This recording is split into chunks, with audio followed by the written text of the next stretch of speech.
Hi there, I'm Ben Mankiewicz. Welcome to Turner Classic Movies, where from now until early tomorrow morning, we're celebrating the 80th birthday of one of the signature movie stars of her generation, actress, producer, and activist Goldie Hawn. Now, I don't know Goldie Hawn. I've never met her, but I feel like I have to call her Goldie tonight. I can't refer to her as Hawn. It's not disrespect, not at all. It's that her name really defines her, the look, the spirit, the entity that is Goldie Hawn. Goldie broke through as a star on television in the late 1960s with her recurring role on the hit sketch comedy show Rowan and Martin's Laugh-In. By the end of the decade, she parlayed her small-screen stardom into an even more successful career in movies, beginning with the film we have first tonight. From Columbia Pictures in 1969, Goldie Hawn stars alongside Walter Matthau and Ingrid Bergman in Cactus Flower. It's based on a 1965 Broadway play by Abe Burrows, adapted for the screen by Izzy Diamond, who worked as Billy Wilder's writing partner for years on some of Wilder's best comedies, including Some Like It Hot and The Apartment. The Cactus Flower story revolves around a New York dentist who falls for a much younger, much hipper Greenwich Village free spirit. And yes, as you guessed, Goldie Hawn, who exudes the very essence of free-spiritedness, is the Greenwich Village free spirit. Walter Matthau, he's the dentist. Goldie hopes to marry him, but Matthau has no intention of getting married, and he enlists the aid of his loyal dental assistant, that's Ingrid Bergman, using her as a ruse to keep Goldie at bay.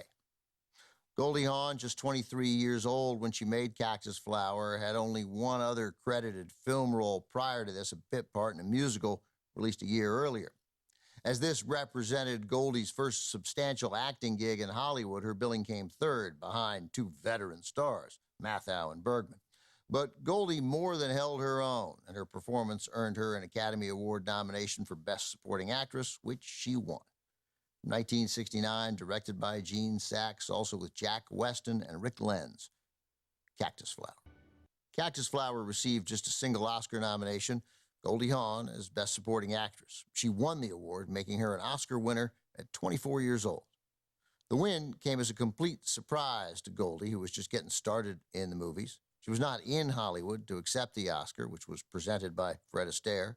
Raquel Welch accepted for Goldie, telling the audience that Goldie was in London filming her next movie, There's a Girl in My Soup, where she co-starred with Peter Sellers. Prior to Cactus Flower, Goldie had only appeared in bit parts in two other films, although she was already famous for her work in television on Rowan and Martin's Laugh-In. Goldie said she was surprised by her Oscar win because I felt you had to work for years to win an Academy Award, and I didn't, she said. She went on to earn another Oscar nomination a decade later, this time in the Best Actress category for her performance in the 1980 comedy Private Benjamin, which she also produced off a screenplay co-written by Nancy Myers. The screenplay earned Myers, Charles Shire, and Harvey Miller an Academy Award nomination. Coming up, Goldie Hawn plays another independent spirit in the 1972 comedy Butterflies Are Free, co-starring Edward Albert and Eileen Heckert. That's next on TCM. Next on TCM, Butterflies Are Free, then Foul Play, and later, Swing Shift. We're in a Goldie age on TCM tonight. Hi, I'm Ben Mankiewicz. Thanks for joining us tonight on TCM as we continue our 80th birthday tribute to the eternally delightful Goldie Hawn. And I'm calling her Goldie even though I don't know her. She's Goldie Hawn, for crying out loud. If she's not Goldie, who is? She has as much right to use her first name as anyone, but she doesn't, because she's cool. Audiences got to know Goldie in the late 1960s, a product of her work in television as the exuberant, lovable, and baffled blonde on Rowan and Martin's Laugh-In. She played a similar type with her first notable film role in the 1969 comedy Cactus Flower. We just had it on TCM. That performance as Walter Matthau's much younger, free-spirited girlfriend won Goldie the Academy Award for Best Supporting Actress.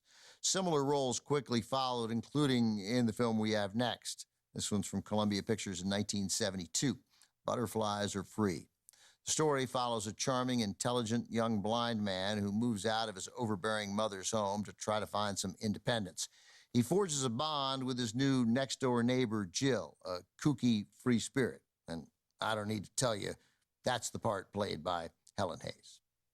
Now, Helen Hayes isn't in the movie. The kooky free spirit is Goldie Hawn's character. Butterflies Are Free began as a hit Broadway play in 1969, written by Leonard Gersh, who also adapted the screenplay. On stage, the play starred Keir Dullea, Blythe Danner, and Eileen Heckert as the mother. Blythe Danner won a Tony Award for her performance as Jill, but for the film version, that role went to Goldie Hawn. She stars here opposite Edward Albert, the son of Oscar-nominated actor Eddie Albert, and the Mexican actress known as Margot. Eileen Heckert and Paul Michael Glaser, billed as Michael Glaser, were the only actors from the original Broadway cast to reprise their roles, and Heckert won the Oscar for Best Supporting Actress. From 1972, directed by Milton Katselas, Butterflies Are Free. Butterflies Are Free came just 2 years after Goldie Hawn won the Best Supporting Actress Oscar for her first substantial film role in the 1969 comedy Cactus Flower.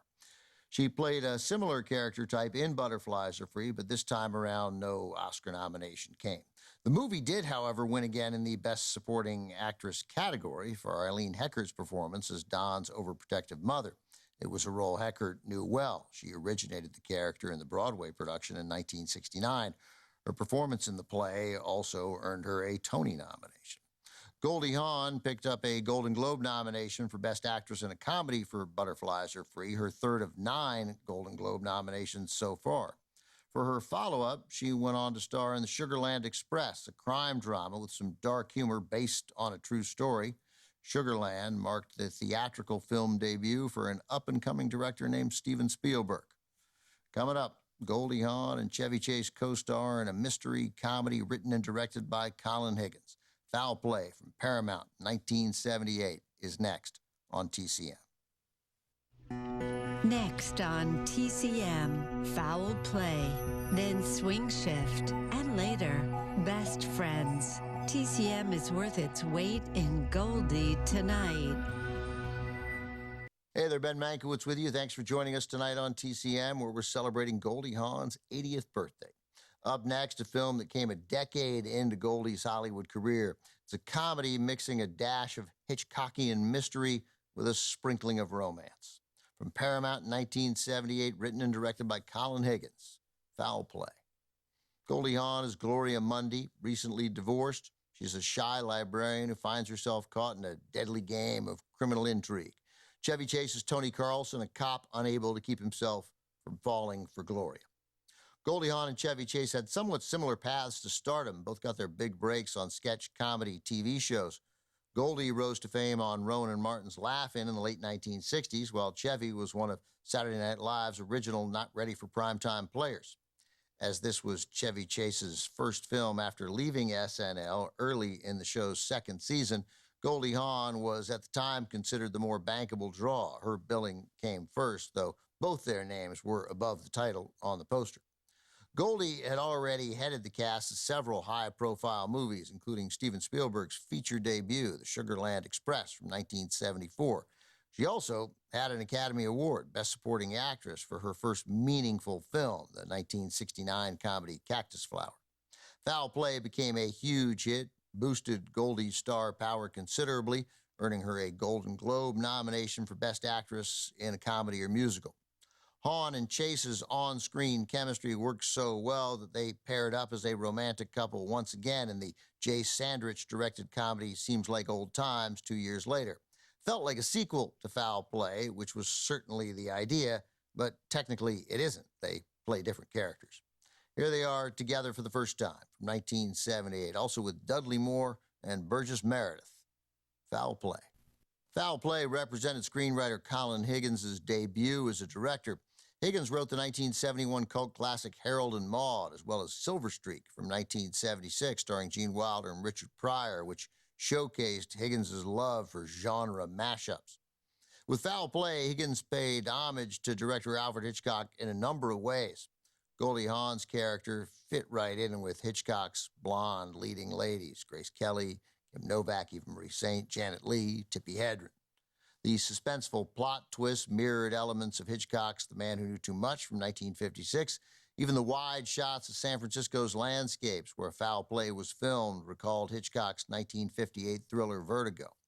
Foul Play became a critical and box office hit, also earned an Oscar nomination for Best Original Song for Ready to Take a Chance Again, written by Charles Fox and Norman Gimbel, sung by Barry Manilow. The film's success gave Goldie Hawn the leverage to both star in and produce one of her best-known films, Private Benjamin from 1980, which earned her a Best Actress Oscar nomination. Up next, Goldie Hawn stars opposite her lifelong partner, Kurt Russell, in the 1984 romantic drama Swing Shift. That is next on Turner Classic Movies.